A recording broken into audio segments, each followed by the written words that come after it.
আসসালামু আলাইকুম and good morning my to family. কেমন আছেন আপনারা সবাই?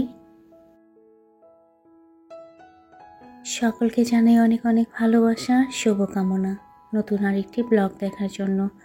আজকে ব্লগটা শুরু করেছি আমি রান্নাঘর থেকে। সকালে নাস্তার প্রিপারেশন করা হচ্ছে।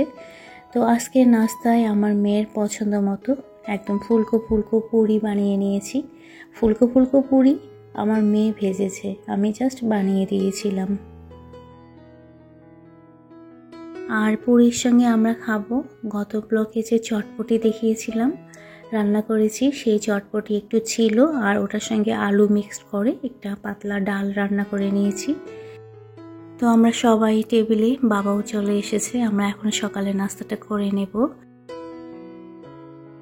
আলহামদুলিল্লাহ নাস্তা খাওয়ার পরে কিছুক্ষণ রেস্ট নেওয়ার পরে এখন আমি একটা কাজ করব। গত ব্লগে তো ড্রয়িং রুমটা সুন্দর করে সাজিয়ে নিয়েছিলাম, সেটা শেয়ার করেছি। আজকের ব্লগে আমি ডাইনিং এরিয়াটা সুন্দর করে সাজিয়ে নেব, ওটা আপনাদের কাছে শেয়ার করব। দুটো রান্নার বানাবো। একটা হচ্ছে এই যে সাদা কাপড় যেটা, এটা কিন্তু একটা ওড়না। আমার মেয়ে অটোতে যাওয়ার সময় মেবি অটোর ব্যাটারি যে সিট সেটা এই কাপড়ের মধ্যে লেগে গিয়েছিল, তো কয়েক জায়গায় ফোটা ফোটা হয়ে গিয়েছে। তো ওটা দিয়ে একটা রান্নার বানাবো। তো চলে এসেছি আমি মেশিনে। আরেকটা রানার যে বানিয়ে নিচ্ছি, এটা কিছু টুকরো কাপড় কাজ করা হয়েছিল, চেয়ারের যে ফর্ম লাগানো হয়েছিল ওই গদির কভারের একটু কাপড় বেঁচে গিয়েছিল। তো এই কাপড়টাতে আমি লেস লাগিয়ে এটা ডাইনিং টেবিলের রানার বানিয়ে নিচ্ছি। অনেকদিন পর মেশিনে বসেছি, তো মেশিনে একটু সেলাই করতে আমার সময় বেশি লেগে গিয়েছে। এদিকে আমি রান্নাঘরে চলে এসেছি, টেবিলটা গুছাবো পরে, আগে দুপুরে রান্নাটা করে নেব। তো বাবা পাকা করলা খেতে চেয়েছিল, তো বাজার থেকে পাকা করলা নিয়ে আসা হয়েছে। সাথে বেশ পরিমাণে সবজি বাজার করা হয়েছে, যেহেতু একদিন পর ঈদ, আর ঈদের সময় সেরকম টাটকা সবজি আসলে বাজারে পাওয়া যায় না, এজন্য বেশ পরিমাণে সবজি বাজার থেকে নিয়ে আসা হয়েছে। আমি এগুলো বের করে নিচ্ছি। ডাঁটা শাক নিয়ে এসেছে, তারপর আজকে যে কলা নিয়ে এসেছে, কলাগুলো অনেক সুন্দর ছিল, এগুলোকে মধুয়া কলা বলে। তো ঈদের শেষ প্রস্তুতি কার কীরকম চলছে? যদিও আমার এই ব্লগটা ঈদের আগে যাবে না, ঈদের দিন যাবে। আমার ডেট অনুযায়ী এই ব্লগটা যাবে ঈদের দিন দুপুরের পরে। জানি না এই ব্লগ কে কে দেখবে। এদিকে ডিম নিয়ে এসেছিল, ডিমগুলো আমি সুন্দর করে ধুয়ে মেলে দিলাম। আর রান্না কিন্তু আমি অলরেডি তুলে দিয়েছি, প্রায় শেষের দিকে। মেশিনে বসতে গিয়ে একটু বেশি সময় ওদিকে চলে গিয়েছে, যার কারণে তাড়াহুড়া করে আমি রান্নাগুলো করে নিয়েছি। আর এদিকে রান্না করতে করতে আমার বর আবার নিয়ে এসেছে আম তুলে নেওয়ার পরে ডিমগুলো আমি বাস্কেটের মধ্যে নিয়ে নেব। আর এই পর্যায়ে এসে একজন আপুর কমেন্ট পড়ব। আমার মনে হয় এই পর্যন্ত আমার ইউটিউব জার্নিতে এত সুন্দর কমেন্ট আমি পাইনি। যদিও অনেক আপু আমাকে সুন্দর সুন্দর কমেন্ট করে, কিন্তু এই কমেন্টটা পড়ার পরে আমি একদম কান্না করে দিয়েছিলাম। আমি আমার লাইফে এত ভালোবাসা কখনোই পাইনি যতটা এই ইউটিউব প্ল্যাটফর্মে এসে আপুদের কাছ থেকে পেয়েছি। আপুদের ভালোবাসা, আপুদের দোয়া, সত্যি চিরকৃতজ্ঞ আমি আপনাদের সকলের কাছে। আপনাদের সকলের জন্য রইল অনেক অনেক দোয়া, ভালোবাসা আর শুভকামনা। গত ব্লগে আপু কমেন্ট করেছিল, আপুর নাম মারিয়াম ইসলাম। আপুর কমেন্টটা ছিল এরকম: হঠাৎ ইফতারির সময় মোনাজাতে তোমার কথা মনে পড়ল, তোমার জন্য দোয়া করেছি। তুমি কোথায় থাকো? আর তোমাদের কি ওটা নিজস্ব বাসা? অনেক গাছ তোমার, আমারও গাছ অনেক পছন্দ, কিন্তু বাড়িওয়ালার ছেলে। আচ্ছা, তারপরেরটা না হয় নাই বলি।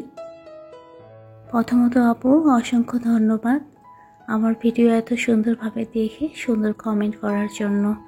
আর আপু আমি দিনাজপুর থেকে। আপু তোমার জন্য রইল অনেক অনেক ভালোবাসা আর দোয়া। আল্লাহ যেন তোমার সকল মনের আশা পূরণ করে, যেটা তোমার জন্য মঙ্গলজনক। আচ্ছা, কথা বলতে বলতে কিন্তু দুপুরে আজকে কি রান্না করেছি সেটা কিন্তু দেখিয়ে দিয়েছি। ভাত প্রায় হয়ে গিয়েছে, কিছুক্ষণের মধ্যেই নামিয়ে নেব। গত ব্লগে রাবেয়া মালিক নাসরিন আপু আইসক্রিমের স্টিক বক্সগুলো খুব ক্লোজলি দেখিয়ে দিতে বলেছে। যদিও এগুলো আমি বেশ কয়েকবার দেখিয়েছি, বাস আজকে আমি আপুর জন্য একটু ভালোভাবে দেখিয়ে দিচ্ছি। তো আপু, তুমি খেয়াল করো, এগুলো কিন্তু পেপার কার্ডবোর্ড দিয়ে বানানো। আর তুমি জিজ্ঞেস করেছিলে এগুলো আমি বাজার থেকে কিনে নিয়েছি না নিজের হাতে বানিয়েছি। তো আপু, এগুলো আমি বাসায় বানিয়েছি। এই যে সাইডে হ্যান্ডেল দিয়েছি, যে এগুলো কিন্তু আমার মেয়ের ছোটোবেলার চুড়ি। তো চুড়িগুলো আমি সুন্দর করে একটু ডিজাইন করে সাইডে হ্যান্ডেল হিসেবে ইউজ করেছি। আর ডিজাইন হিসেবে বাসায় যা যা ছিল সেগুলোই একটু একটু করে লাগিয়ে দিয়েছি। অনেক আগে আমি এগুলো বানিয়েছি, যার কারণে ভিডিও আসলে সেভাবে করা নাই, না হলে শেয়ার করতাম। তো বক্সটা প্রথমে আমি কাপড় দিয়ে সুন্দরভাবে মরিয়ে নেওয়ার পরে তারপরে আইসক্রিমের স্টিকগুলো লাগিয়ে নিয়েছি। তো আইসক্রিমের স্টিকগুলো লাগানোর ক্ষেত্রে আমি গ্লু গান ইউজ করেছি। আর ডিজাইন হিসেবে যা যা ইউজ করেছি সব বাসায় টুকটাক একটু একটু করে ছিল, ওগুলো দিয়েই সাজিয়ে নিয়েছি।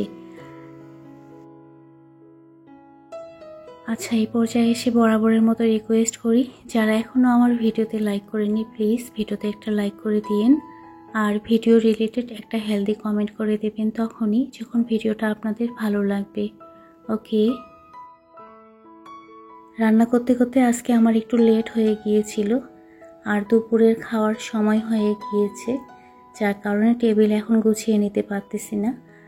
আমি যদি এখন টেবিল গুছানোর জন্য যাই তাহলে বাবার খাবার খেতে দেরি হয়ে যাবে। আচ্ছা, আপুর জন্য আরেকটা জিনিস শেয়ার করব। আপু প্রথম আমাকে যে কমেন্টটা করেছিল সেটা হচ্ছে আমাদের বাসার ব্যাক সাইড দেখে। আপুর কমেন্টটা ছিল যে আমি কোন জায়গায় থাকি, আমার বাসার ব্যাক সাইডটা এত সুন্দর। অনেক আপুর পছন্দ আমাদের বাসার ব্যাক সাইডটা, আমারও খুব ভালো লাগে। সকালবেলা ঘুম থেকে উঠেই আগে আমি জানালার কাছে চলে আসি, আর জানালার পর্দাটা খুলে দিয়ে যখন বাইরের দিকে তাকাই এতটা ফ্রেশনেস ফিল হয় সেটা আসলে ভাষায় বলে প্রকাশ করতে পারবো না। আর এদিকে আমাদের প্রথম নিয়ে এসেছে জাম, তো জামগুলো আমি ঢেলে নিলাম। নেক্সট ডে সকালবেলা। শুভ সকাল মাই টু ফ্যামিলি। গতকালকে আর ডাইনিং এরিয়াটা সাজানোর সময় হয়ে ওঠেনি। দুপুরের পরে আমার ছেলে আর মেয়ে রেস্ট নেওয়ার পরে চলে গিয়েছিল বাহিরে, আর আমার বর আর বাবা গিয়েছিল আমার শাশুড়িকে দেখার জন্য আমার ছোট ননদের বাসায়। তো বাসায় ছিলাম আমি একা, যার কারণে ডাইনিং এরিয়া সাজাতে পারিনি। আজকে সুন্দর করে সাজিয়ে নেব, যেহেতু কালকে ঈদ। এদিকে আগে সকাল সকাল নাস্তা রেডি করে নিচ্ছি। আজকে আমরা হেলদি একটা ব্রেকফাস্ট করব। চিড়া, দুধ, কলা, আম সব কিছু মিলে একটা হেলদি ব্রেকফাস্ট। এখন যে আমি দুধ দিচ্ছি এটা কিন্তু ঠান্ডা দুধ, তো চিড়ার সঙ্গে ঠান্ডা দুধ খেতে কিন্তু বেশ ভালোই লাগে। তার সঙ্গে কলা, আবার এখন যেহেতু আমের সিজন, তো এইভাবে কিন্তু সকালের নাস্তাটা খুব মজা লাগে খেতে। আমি তো মাঝে মাঝে রাত্রেবেলাও চিড়া খাই, শুধু আমি না, আমি আর আমার বর দুজনে মিলে, মাঝে মাঝে বাবাকেও দেওয়া হয়। এদিকে সকালে নাস্তা খাওয়ার পরে আমি চলে এসেছি রান্নাঘরে। আজকে আমি একদমই দেরি করিনি, কারণ কালকে ঈদ, আজকে আমাকে টেবিলটা সুন্দর করে গুছিয়ে নিতে হবে। শুধু টেবিল না, ডাইনিং এরিয়া পুরোটাই। পুরনো কিছু মোমবাতি ছিল, সেগুলো আমি ভেঙে গরম পানির মধ্যে বসিয়ে দিয়েছি গলানোর জন্য। আর এদিকে ডিম নিয়ে ডিমটা একটু ভালোভাবে ছিদ্র করে নিচ্ছি। আপনারা একটু খেয়াল করলেই বুঝতে পারবেন আমি কিন্তু একটা DIY করব। এটা আমি দেখেছি শান্তা আপুর ব্লগে। শান্তা আপুকে যেদিন আমি করা দেখেছি সেদিন থেকেই আমি মনে মনে ঠিক করে নিয়েছি আমিও এরকম করে বানাবো। তো ডিম আমি বের করে নেওয়ার পরে ভালো করে ধুয়ে পানি ঝরানোর জন্য রেখে দিলাম। আর এদিকে মম কিন্তু গলে গিয়েছে, আমি একটু কালার মিক্সড করেছি। এটা নামিয়ে নেওয়ার পরে আমি সাদা মম যেটা নর্মালি হয় সেটা একটু গলানোর জন্য দিয়ে দিলাম।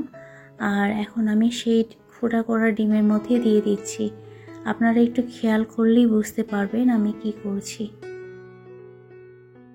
লেয়ার বাই লেয়ার করব দেখে প্রথমে আমি রং মেশানো মমটা দিয়ে দিয়েছি। ওটা কিছুক্ষণ জমে যাওয়ার পরে এখন সাদা যেটা গলানো মম ছিল সেটা দিয়ে দিচ্ছি। এই মমটা যখন জমে যাবে তখন আবার আমি যে কালার মেশানো মম সেটা দিয়ে দেব। এইভাবে লেয়ার বাই লেয়ার করব। এদিকে ওটা জমানোর জন্য রেখে দিয়ে আমি চলে এসেছি ড্রয়িং রুমে। ড্রয়িং রুমে জানালার একটু পর্দা চেঞ্জ করে নেব। আচ্ছা, এই পর্যায়ে এসে আরেকবার রিকোয়েস্ট করি, যারা আজকে ফার্স্ট টাইম আমার চ্যানেলটা ভিজিট করেছেন, আজকের ব্লগটা যদি একটু পরিমাণ ভালো লেগে থাকে তাহলে লাইক আর কমেন্ট করবেন। আর এ ধরনের ডেইলি লাইফস্টাইল ব্লগ যদি আপনারা দেখতে পছন্দ করেন তাহলে আমার চ্যানেলটা সাবস্ক্রাইব করে আমার পাশে থাকবেন। ওকে। ড্রয়িং রুমের পর্দা চেঞ্জ করার পরে পর্দাগুলো এইভাবে দুই সাইডে টেনে দেওয়া হয়েছে। আর খেয়াল করেন এটা কিন্তু ব্রেসলেট, আমার আর আমার মেয়ের দুজনের ব্রেসলেট। আমরা যখন কাশ্মীরে গিয়েছিলাম তখন এই ব্রেসলেটগুলো নিয়েছিলাম। একসময় এই ব্রেসলেটগুলো খুব পরেছি, কিন্তু এখন আর পরতে ইচ্ছে করে না, তো ওগুলো দিয়েই সাইডে পর্দাগুলো টেনে লাগিয়ে দেওয়া হয়েছে। এখন ফাইনালি চলে এসেছি আমি আমার ডাইনিং এরিয়ায়। হেলেন আপুর পেজ থেকে নেওয়া টেবিল ক্লথ দিয়ে আজকে টেবিলটা সুন্দর করে সাজিয়ে নেব। তার সঙ্গে আমার নিজের হাতের বানানো রানার। টেবিলের রানার আর চেয়ারের কভার কালার একদম সেম, যেহেতু ওটারই টুকরো কাপড় ছিল। তো আপনারা অবশ্যই কিন্তু কমেন্ট করে জানাবেন আমার রানারটা বানানো কীরকম হয়েছে। আর এদিকে আমার ছেলে কি করতেছে, এই যে রেক্সিনটা বিছানো হয়েছে সেটা ককড়ানো আছে, তো ও আবার হেয়ার ড্রায়ার দিয়ে ভালোভাবে ওটা ঘষে ঘষে গরম করে সেট করে দিচ্ছে। এদিকে মম কিন্তু একদম জমে গিয়েছে আর আমি এখন ডিমগুলো ভেঙে নিচ্ছি। তো আপনারা একটু খেয়াল করেন দেখতে কীরকম হয়েছে। আমার তো খুব ভালো লেগেছে। ভালো লেগেছে দেখেই তো আমি শান্তা আপুর ব্লগ দেখেই এটা বানিয়ে নিলাম। শান্তা আপু, তোমাকে অসংখ্য ধন্যবাদ এত সুন্দর একটা DIY শেয়ার করার জন্য। বাসায় সবাই পছন্দ করেছে। আর এদিকে ক্যান্ডেল জার, এটা আগের ছিল, বাস আবার নতুন করে নিলাম। এখন আমি টেবিলটা সুন্দর করে গুছিয়ে নেব। আচ্ছা, টেবিলটা গুছাতে গুছাতে একটা কথা বলি, যারা আজকে প্রথম আমার চ্যানেলটা সাবস্ক্রাইব করেছেন তাদের জন্য। সাবস্ক্রাইবের পাশে যে বেল অপশনটা আছে সেটা প্রেস করে অল অপশন সিলেক্ট করে রাখবেন। তাহলে যখন আমি ভিডিও আপলোড করব আপনাদের কাছে নোটিফিকেশন চলে যাবে আর আপনারা আপনাদের সুবিধা মতো সময় দেখে নিতে পারবেন। ওকে। তো ফাইনালি আমি ডিম ক্যান্ডেল দিয়ে এখন সুন্দর করে টেবিলটা সাজিয়ে নিচ্ছি। আর এই যে ক্যান্ডেল রেখেছি, যে ক্যান্ডেল স্ট্যান্ড যেটা, এটা কিন্তু আমার শাশুড়ি মা ছোটোবেলায় তুরাপিকে ওটা দিয়ে খেলতে দিত, তখন থেকে তুরাপির কাছে ওটা ছিল। আর এই যে এটা হচ্ছে আমার মার বিয়ের গিফটের, এটাও আমি নিয়ে এসে রেখে দিয়েছি স্মৃতি হিসেবে। মা যদিও আমাদের মাঝে নাই, কিন্তু মায়ের দেওয়া শিক্ষা, মায়ের স্মৃতি সবসময় আমাদের মনের মধ্যে থাকবে। আজকে কিন্তু শুক্রবার, আমার ছেলে আর মোর দুজনে কিন্তু চলে গিয়েছে নামাজে। আর যাওয়ার আগে এই গাছগুলো ছাদ থেকে নামিয়ে দিয়েছিল। কিছুটা গাছ আমার মেয়ে এনে দিল, যেহেতু ভারী জিনিস আমি তুলতে পারবো না, তো এখন ফ্রেশ প্লান্টস দিয়ে আমি সুন্দর করে সাজিয়ে নেব।